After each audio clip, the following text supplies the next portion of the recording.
Welcome back to the channel. I have to tell you, last night's Sister Wives episode left me more frustrated than entertained.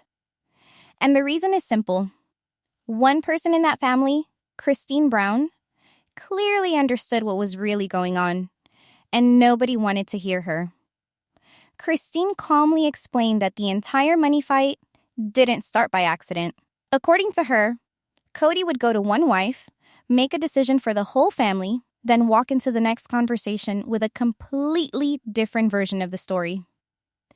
Each wife was told something slightly different, just enough to create confusion, resentment, and blame.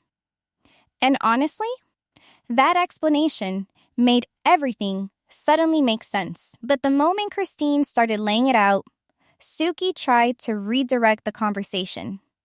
And I couldn't help thinking, why are we stopping the one person who finally connected all the dots? If they had just let Christine finish, we could have saved ourselves 40 minutes of circular talking about a so-called backdoor deal that, in my opinion, never actually existed. That deal wasn't real. It was manufactured by Kody to keep the women divided. Watching it unfold, it was painfully clear to me how skilled Kody is at pressing everyone's emotional buttons. He knows exactly what to say, who to say it to, and when. And right now, the wives think they're fighting about money. But what they're really circling around is something much bigger and much more serious. They're circling around potential mortgage fraud. And I say that carefully, but also honestly, because I could not believe this conversation was happening on a public platform. Kody openly admitted he could not afford his home. Let that sink in. In earlier seasons, he said the house was purchased with family money from the shared pot. That was the story. That's how they qualified for the home. Now he's saying that's not what happened. Now he's saying they didn't actually have the money. They had to borrow it. Janelle and Meri have always called that money a loan. Robyn and Kody have always denied that, insisting it was just family money. But suddenly, the story changes again. Now, it's being called a gift. Meri still calls it a loan. Janelle still calls it a loan. Kody, legally, now calls it a gift. But then, almost in the same breath, he says he plans to pay them back. And I'm sorry, but you can't have it both ways. If you're paying it back, it wasn't a gift. It was a loan. Which means, if the lender was told it was a gift, and it wasn't, that becomes a serious legal problem. Add to that the fact that Meri's equity from her house was treated as if it belonged to Kody, not as borrowed funds, and suddenly this isn't just family drama anymore. This is the kind of thing banks take very seriously. So, what we're really watching is not just a messy argument about property. We're watching a man try to keep multiple stories straight while the women slowly realize the math doesn't work. And instead of owning it, Kody plays them like a fiddle, turning one against the other, shifting blame, and keeping everyone just confused enough to never fully compare notes. It would almost be impressive if it weren't so painful to watch. Christine saw it. She named it. She tried to explain it. And the moment she did, the conversation moved on. That's why I left the episode feeling exhausted. Not because it was dramatic, but because the truth was right there, and nobody wanted to hold on to it. So now, let's slow down and walk through some of these clips together. Because when we do, you'll start to see exactly how this entire story was quietly rewritten in front of our eyes. When they began talking about parceling out the property, they admitted there were agreements that hadn't been settled. And that's where everything really starts to unravel. Kody says that Janelle and Meri gifted money to him and Robyn so they could buy Robyn's house. And notice the word he keeps using, gift. Janelle even refers to it that way in the paperwork. That matters because in mortgage terms, a gift means the person giving the money signs a legal letter saying there is no expectation of repayment. No side deals. No quiet promises. No we'll handle it later. But now Janelle is saying it was not a gift, which means the story on the documents and the story they're telling now don't match.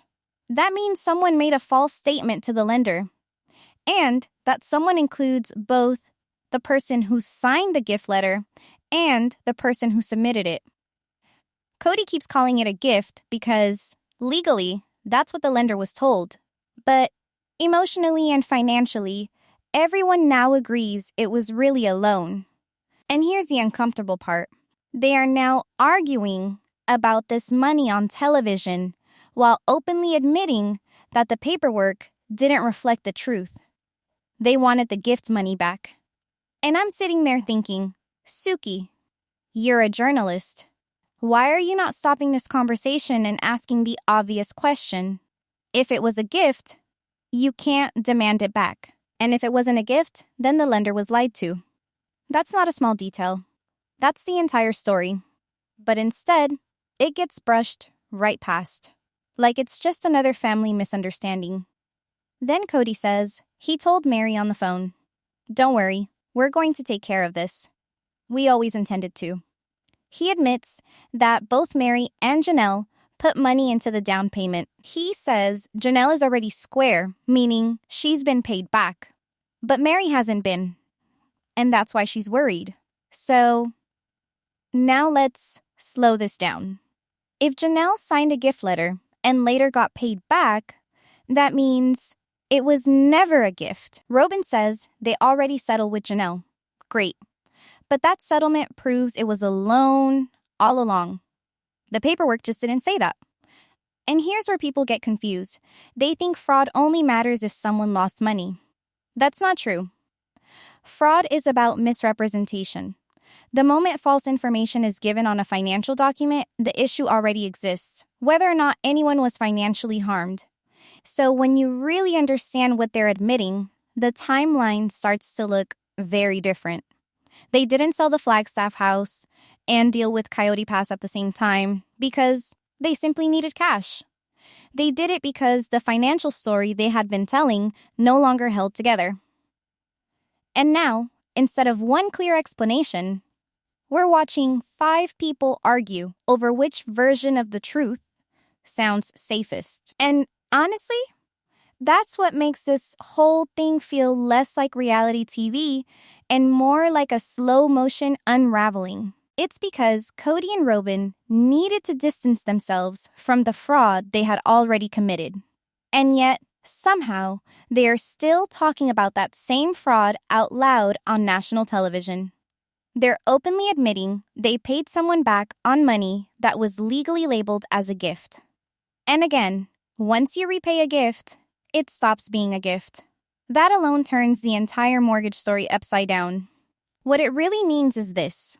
Robyn's house doubled in value, and the equity they made came from money other people had put into that home. Janelle and Meri invested in it. Then Kody and Robyn took the profit from that investment and used it as a down payment on their next house. So, in simple terms, they moved borrowed money from one property into another to make the original problem disappear on paper. It's like washing your hands but not actually cleaning the mess. The fraud didn't go away, it just changed houses. And I still can't believe they're discussing this so casually on television. Then Kody brings up a non-disclosure agreement. He frames it as, let's not fight about finances publicly. Just sign this. Meri didn't like that at all. She was worried it would turn into a gag order.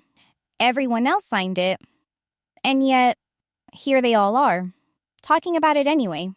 So, clearly, that agreement isn't exactly being respected. Meri, however, never signed it. Part of the deal, according to Robyn, was that Meri wouldn't be able to pursue the money she believed she was owed. Robyn claims the endo was in the contract from the beginning. Janelle says it came in at the end. And honestly, I believe Janelle. Her version matches the timeline far better. So now we know. Janelle signed it. Kody signed it.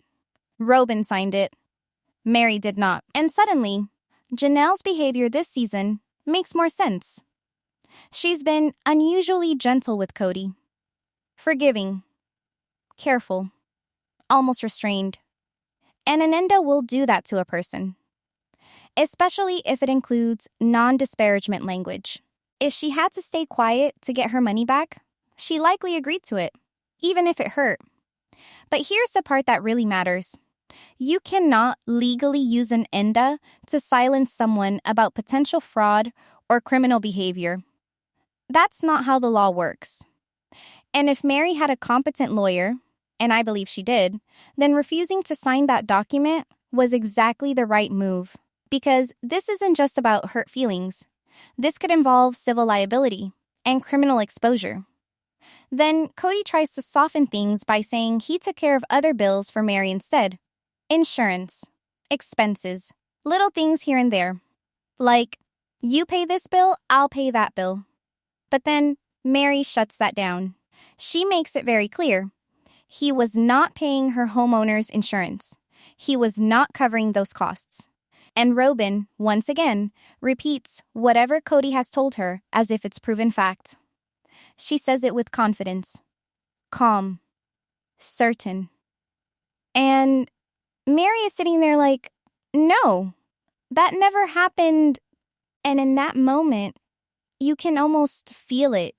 The realization that Robyn isn't lying on her own. She's repeating lies she's been told. And that might be the saddest part of all. Because while everyone else is finally comparing notes, Robyn is still reading from Kody's script. And the story is falling apart.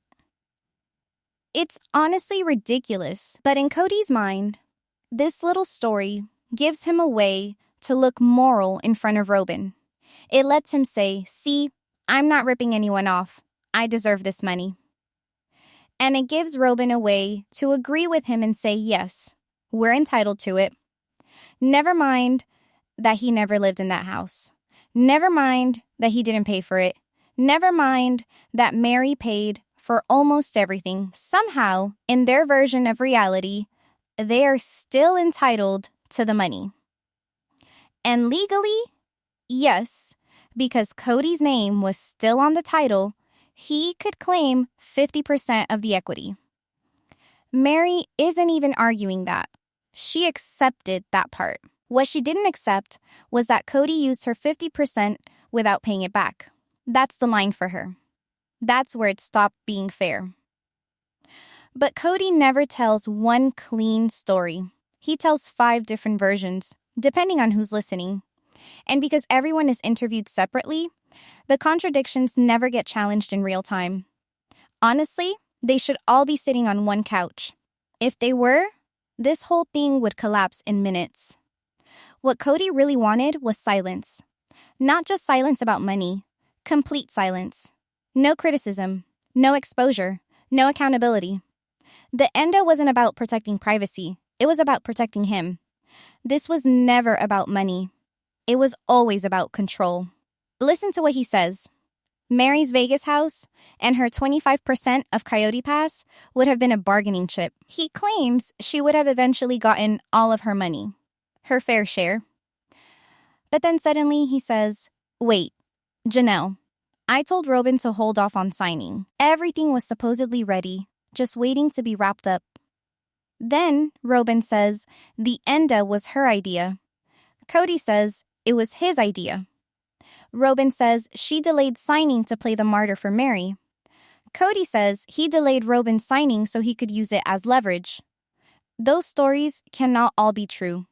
What can be true is this. Kody told each woman a different version. He lied to Robyn. He lied to Janelle. He lied to Meri. And he made sure none of them compared notes. He tells Robyn he's going to partner with Janelle because he knows that will make Robyn furious. Then she rushes in to save Meri, even though she's really just protecting herself. Meanwhile, Kody is still the one controlling what Robyn does and doesn't sign. He distracts Robyn with Janelle.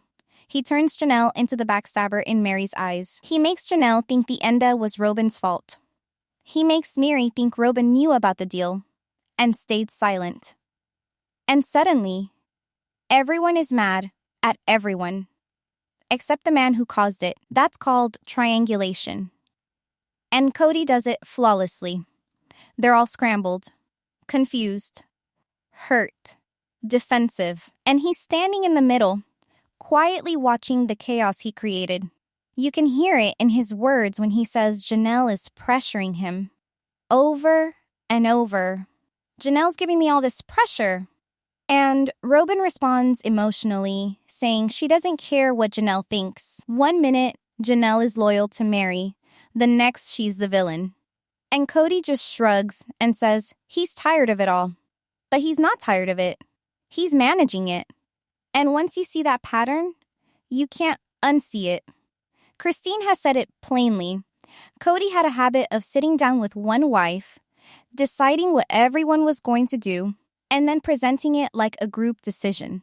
Christine recognizes the pattern because she's done the work. She's been in therapy. She understands narcissistic triangulation. She knows how these games are played. And she's even said that David talks about this too, that men like this keep women fighting each other so no one is watching what he is doing. Kody doesn't treat all of them the same. He finds each woman's emotional weak spot and presses it. With Robyn, it's I'm the moral authority, and Janelle is the problem. With Janelle, it's Robyn is the scheming mastermind. With Meri, it's I don't know who to trust, and Janelle and I already struggle. He uses their history against them. He plants small lies. He lets their old wounds do the rest. And the biggest mistake they all make is assuming Kody is telling the truth. Robyn, especially, chooses not to question him. That's not confusion. That's willful ignorance. She repeats his words because it benefits her. And then, in the tell-all, she suddenly gets angry, emotional, almost shouting that she doesn't agree with him. But her actions say otherwise. Her loyalty always follows his version of events. Then she tells his story about when they were going to get legally married so he could adopt her kids. She says she was nervous. She hated involving the law. And she told him, in a very intimate moment, if I ever want out of this, I need your promise that you'll let me go. Think about that. Not, if it doesn't work out, we'll divorce. But you have to promise to let me go. She says he replied, if a wife ever left me, I'd be the guy who bought her a house down the street for her and the kids. And she asks, where's that guy? Because he's not here. Now let's pause right there. Why would any woman feel the need to ask permission to leave a marriage? Because in polygamy, women are not treated as fully autonomous. They are treated as belonging to the man. In many polygamous cultures, women who try to leave are tracked, guilted, threatened, followed, intimidated, even dragged back by family members. I have heard story after story of GP's trackers, stalking, pressure, and fear. So when Robyn says, if I ever want out, you'll let me go, she's admitting something very dark. Under that system, she is not automatically free. That's not romance. That's ownership. And when you look at how Kody has treated his ex-wives, refusing to let them go emotionally, withholding fairness, clinging to control, hoarding money, acting like it all belongs to him, you see the same pattern. He doesn't see these women as independent adults. He sees them as property. Normal people don't enter marriage asking for permission to leave. Divorce already exists. The fact that she even needed that promise tells you everything. And now, she's indirectly admitting that he's acting like every bad polygamous stereotype.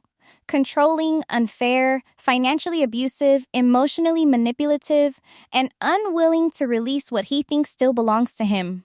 The apology tour wasn't about healing. It was about ownership. It was about releasing them. Because in his mind, they still belonged to him. And now, Robyn and Kody are quietly throwing each other under the bus with separate stories, each trying to protect themselves. But the truth sits right in the middle of it all. Kody never fully let them go. And until he does, none of this was ever really over. Robyn insists, there's nothing I've done that would make Meri question me. That's Kody's mess, not mine. Kody and I are not the same person. She says she loves him, she's loyal to him, but she doesn't agree with his attitudes or his choices. And yet, she refuses to accept that Meri might have very real, very valid reasons not to trust her. In Robyn's mind, any tension between her and Meri must be entirely Kody's fault. She wants the financial mess to sit squarely on his shoulders. But here's the problem. Robyn is the one who benefited the most from that mess. You can't claim moral distance while living in the rewards of the wrongdoing. You can't say that's between Kody and Meri while sitting in a mansion paid for with Meri's money.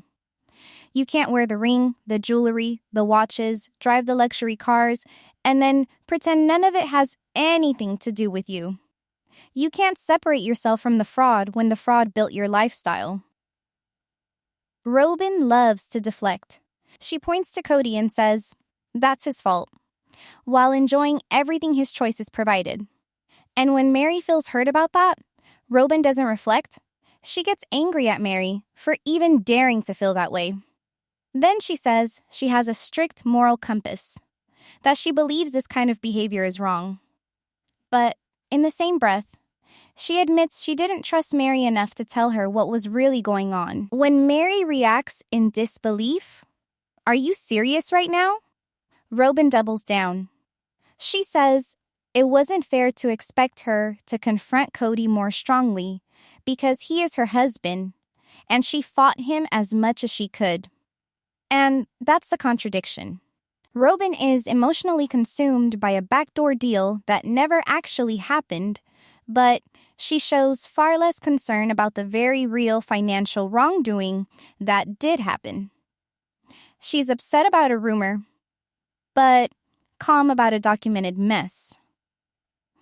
And the quiet truth remains, Kody admits Meri still hasn't been paid back. So while Robyn insists she did nothing wrong, the numbers, the property, and the unpaid money tell a very different story.